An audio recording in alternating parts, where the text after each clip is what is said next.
This is a story, a fantastically true story, from the files of Herbert A. Philbrick, who for 9 frightening years did lead 3 lives: citizen, communist, counter-spy, and who has now revealed for the first time his secret files concerning not only his own activities, but also the current activities of other counter-espionage agents. For obvious reasons, the names, dates, and places have been changed, but the story is based on fact. This week, Herbert Philbrick brings you the story of a counter-spy who was trapped between the local police and sudden death.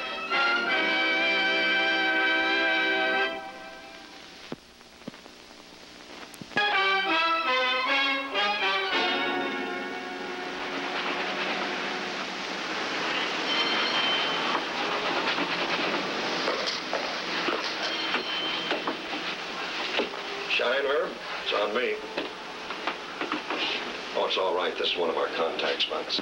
You seem so anxious on the phone, I had to set this up as fast as possible. Yeah, something came up rather suddenly. At this point, I don't know what it's all about. Well, how can we help? I thought maybe the FBI could get a line on my contact. The party's being even more mysterious than usual, if that's possible. Fill me in, Herb. Maybe we can work something out. It's a woman, I know that.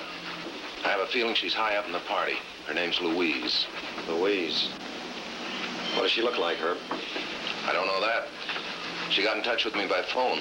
All I know is I'm supposed to meet her on a bench on the south side of City Hall Park in 2 hours. I've been instructed to cancel all the rest of my appointments today and maybe tomorrow, too. Seems odd they should pick such a public place as the park. Any significance? I don't know. They could certainly find someplace more convenient and less conspicuous, for that matter. I think we better be in on this, Herb. We'll cover this one more closely than usual. Might be something big. Thanks, Steve. They got me a little jumpy lately. Don't worry, Herb. We'll be with you all the way.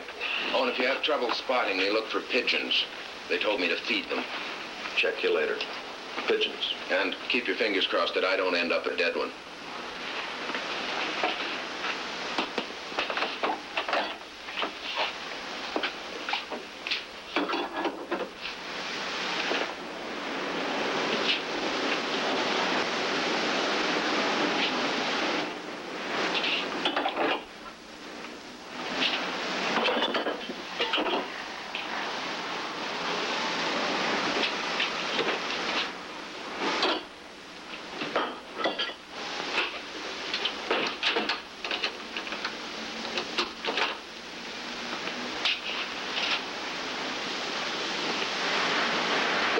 Has given you some peculiar jobs in the past, Philbrick, but this is the first time you've ever been ordered to City Hall Park to feed the pigeons.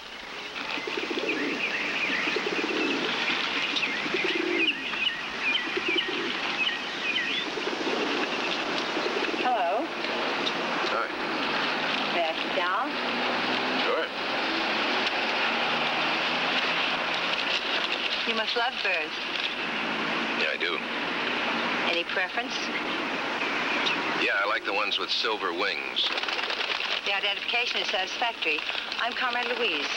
How do you do? I'm Comrade. I know.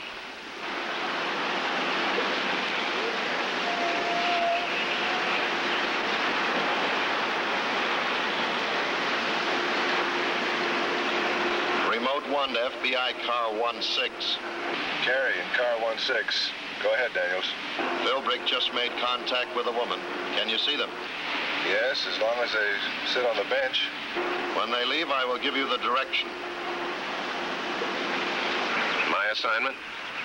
Stop feeding those disgusting pigeons and throw that bag away. Okay, Comrade. Follow me. I'm reasonably sure we're not being watched. That's where you're wrong, Comrade. The FBI is watching us from every angle. They're just as curious to know more about you as I am.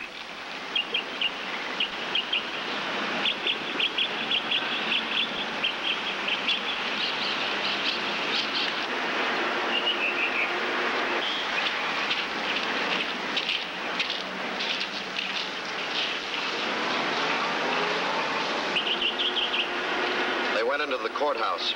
Yeah, I know. Shall we go in and check? No. Philbrick will fill us in.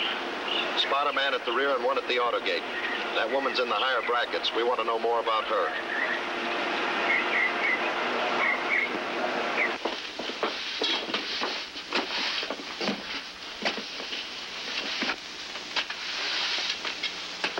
Wait here.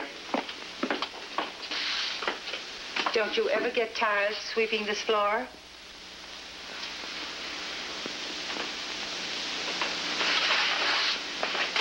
I'll open the door and let you in. Put your ear to the door on the inside, and when you hear a scratch and a pat, like this, open the door. You'll admit 2 comrades this way. Yes, comrade.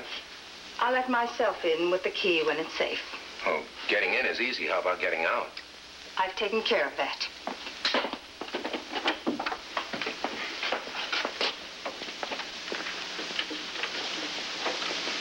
A communist meeting in the chambers of a superior court judge.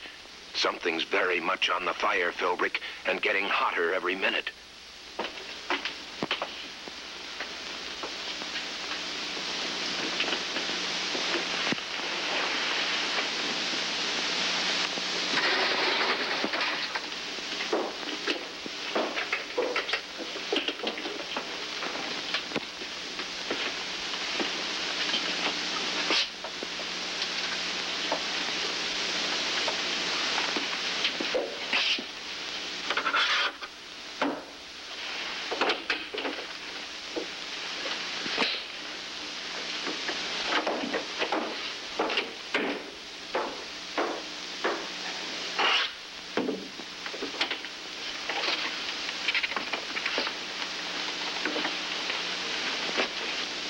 Comrade Gaiman.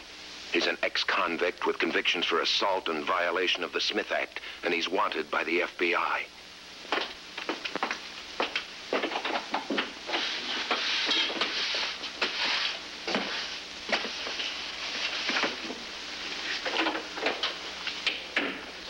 Comrade Gaiman, Comrade Paul, Comrade Herbert.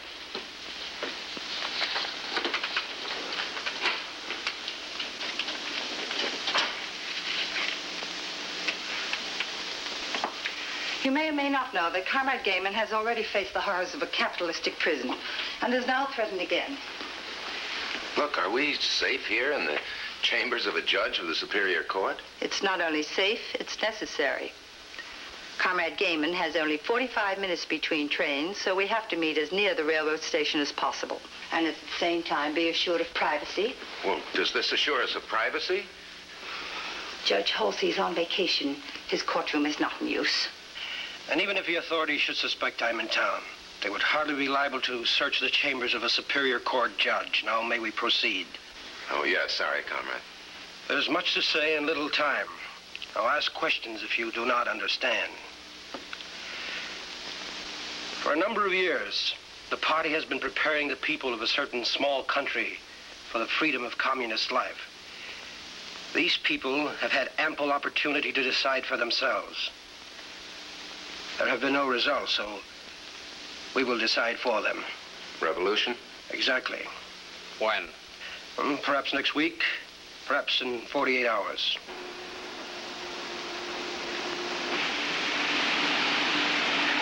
Are we to be a part of this revolution? A very important part. You 3 people are the utility team. The utility team? There are 3 important functions connected with a successful revolt against capitalism. Executive, military, propaganda. At the moment, I'm the executive. Those in charge of the military and propaganda are already on the scene. Do I make myself clear? Very clear, comrade. An operation such as this must never depend on one person or one group of persons. Should something happen to one of the leaders, another must be ready to take his place. You are to stand by for orders. In the meantime, we'll go over every phase of the operation. Wait.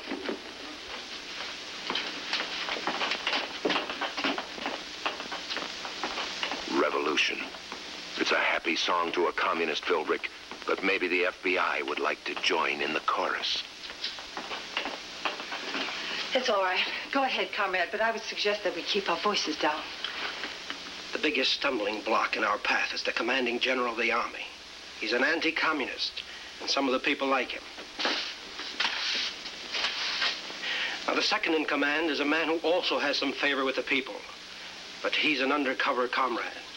You 3 people have been highly recommended by the party, but I don't know anything about you. What do you want to know? Everything. Suppose you were in charge of the military. What would you do? I would kidnap and liquidate the commanding general. After first looting the treasury in a way that could be blamed on him. Then our comrade steps in and takes his place. Suppose you were in charge of propaganda. What happens now? Well, my work would have started some time ago with the spotting of loyal comrades in radio stations, newspapers, wire services. That already has been accomplished. What do you do right now? Well, now I would disseminate just as widely as possible the information that the general has been found in a foreign country, in possession of a fortune that he stole from his own people. If you were the executive in this case, would you say there have been any mistakes made? No mistakes. Perhaps some omissions. For instance? One man cannot swing the sentiments of an entire army, even if it is a small one. So? There must be other comrades through the ranks. These comrades will urge everyone to support a new commander. And now the revolution is over. You and for you. How about you? Well, through the control of all information services, the public must be convinced that they've been saved from certain destruction by their communist liberators. And that from now on, their loyalty to the state will not only be expected, but demanded. Good. Now, there's one more thing. Now, this map shows the location of our comrades in the country which we are about to liberate. It also shows the position of the commanding general's quarters and an overall plan of gaining entrance into the general's room. Now, you will observe every move that is made, and you will be constantly advised if there is any change made in the procedure, development, or techniques of snatching a country from the hands of tyrants. Learn everything you can. If you are completely familiar with the methods used in a small revolution, you will be able to assume responsibility in the big one. What's the matter, comrade? Nothing. And when the big one comes, comrades, it is coming.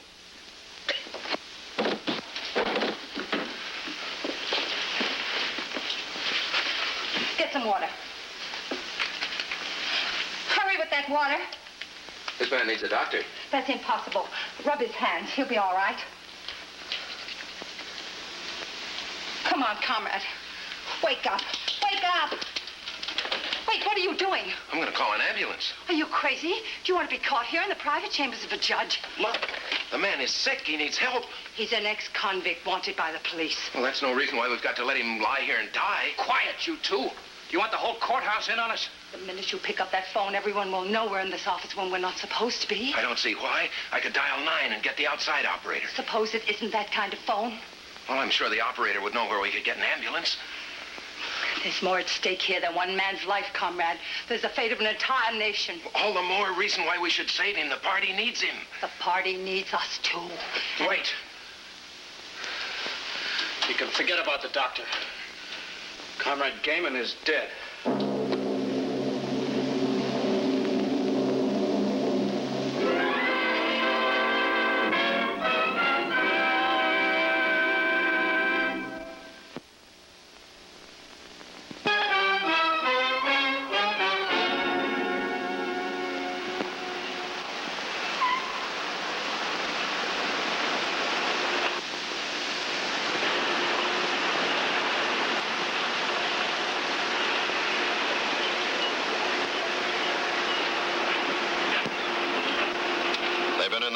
Time. I know. Wait 5 more minutes, then send Mickey in to look around. Well, now that Comrade Gaiman can't make it, aren't you supposed to be the utility executive? We can talk about that when we're out of here. Yeah? How do you know what we're going to run into out in the hall? We're liable to find 6 deputies waiting for us. What do you suggest? I suggest we leave here one at a time. Then the last one to get out can notify the authorities where to pick up Comrade Gaiman. Who's going to be the last one out? You're next in command. You decide. All right. I'll be first. Then Paul. Then you. The first one out is still taking a chance. Didn't you arrange for us leaving here? Yes. How? The envelope.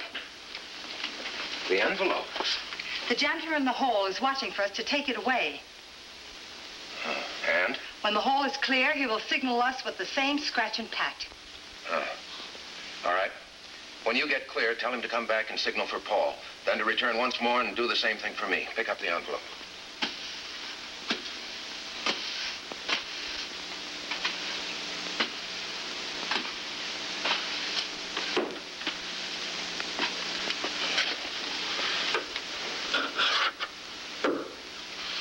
There's the signal.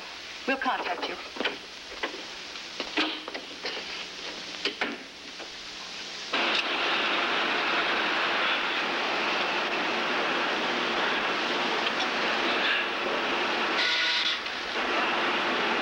The woman just left. See her? Yes, but no signs of Philbrick. What do we do? Have Mickey follow her. You wait for Philbrick. He might leave with someone else.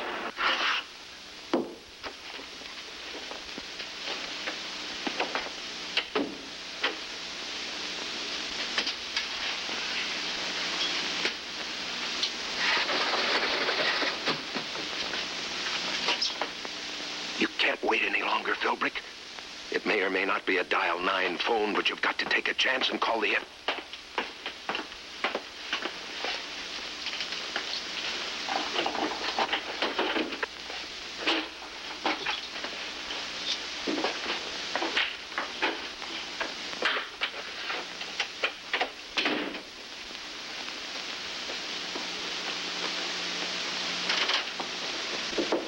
Come in. Judge Halsey, Yes? Mr. Anderson's just called. He said he'd be a little late. After calling me down here during my vacation, the attorney is going to be late. Well, he said it was unavoidable, sir. He was involved in a minor traffic accident. Well, open the courtroom anyway. I'll wait here. I have plenty of work to do. Yes, sir.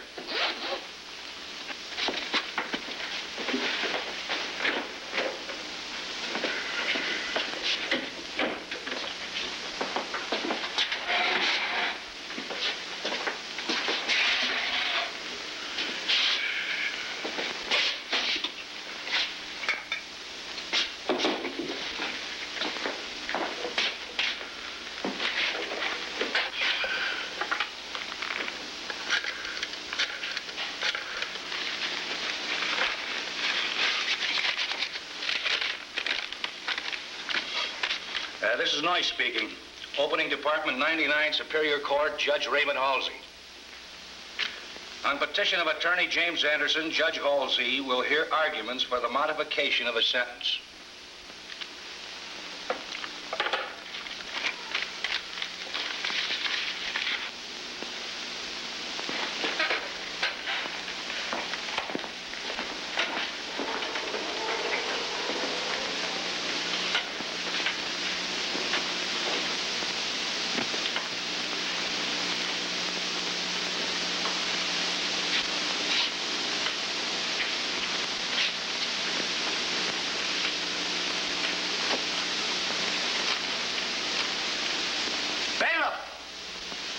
Yes, Your Honor.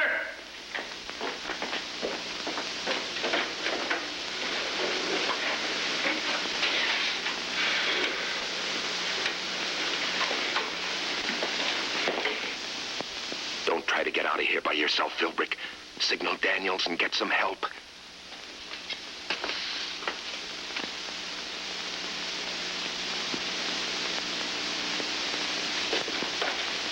Well, there's no way of finding out who he is. All he had on was his handkerchief. You better call the police.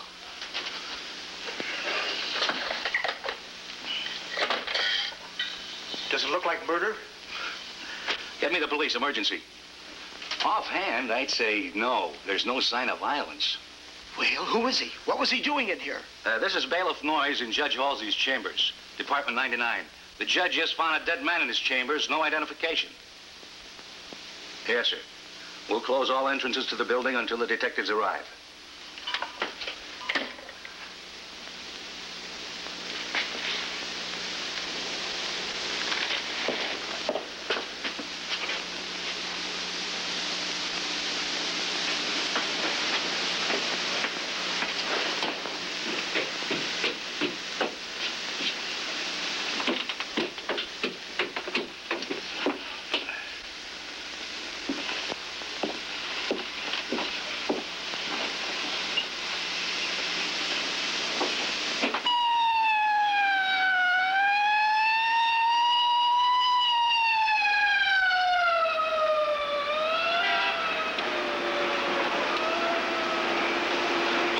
police car that just pulled up at the courthouse. Looks like Sergeant Hanson. Homicide. There's another police car pulling into the parking lot. Looks like they're throwing a cordon around the building.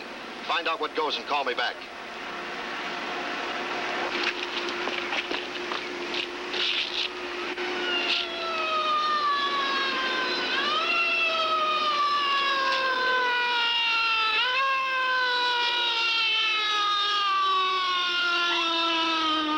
Daniels, go ahead.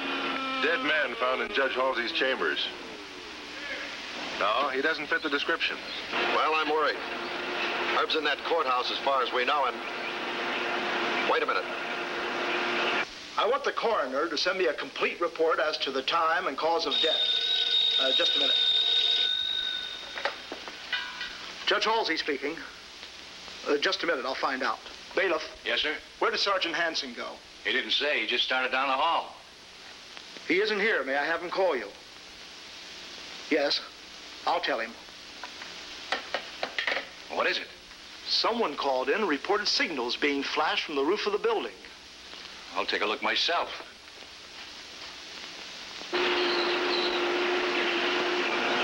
It's Herb. He must need help. Let's go.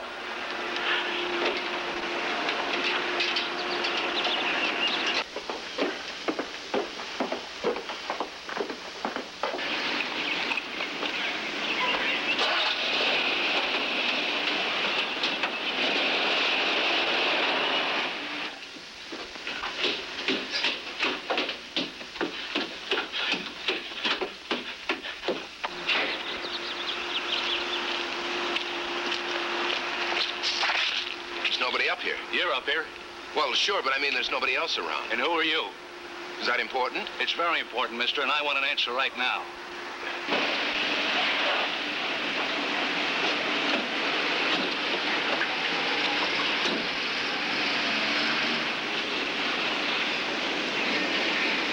Well, suppose I identify myself to your satisfaction. No good. We're going downstairs. Why? Police Detective Sergeant Hanson is down there. You can identify yourself to his satisfaction. Move.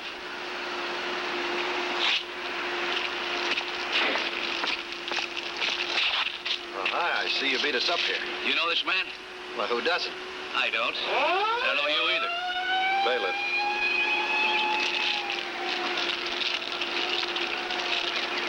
Follow me downstairs and get in the back seat of our car.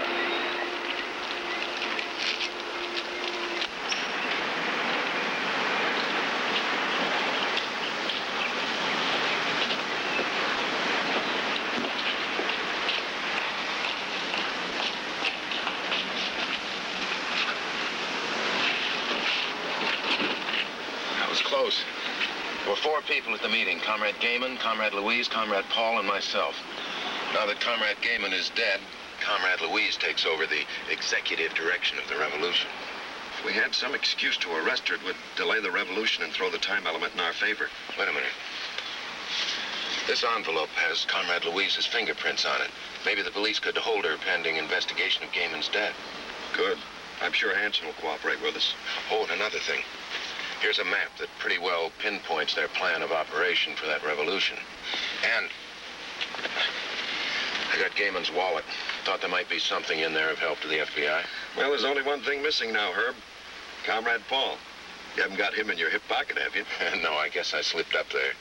We'll get copies of this map and Gaiman's papers and give you back the originals. You know, the party's going to be real happy with you for saving this map. You want me to go along with you and wait for him? Might be a good idea. Then we'll deliver the map and other information to the State Department. They'll know what to do with it. Herb. Yeah? I can't tell you how grateful we are to you. Well, don't try. Just get me out of here. I don't think that bailiff likes me very much.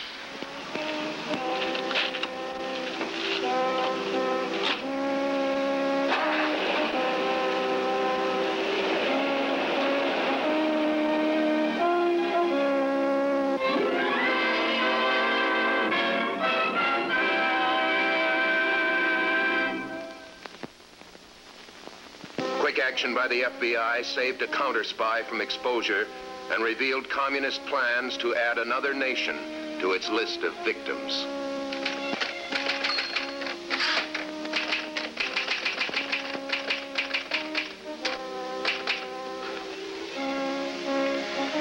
Next week, we'll bring you another story from the files of Herbert A. Philbrick, citizen, communist, counter-spy.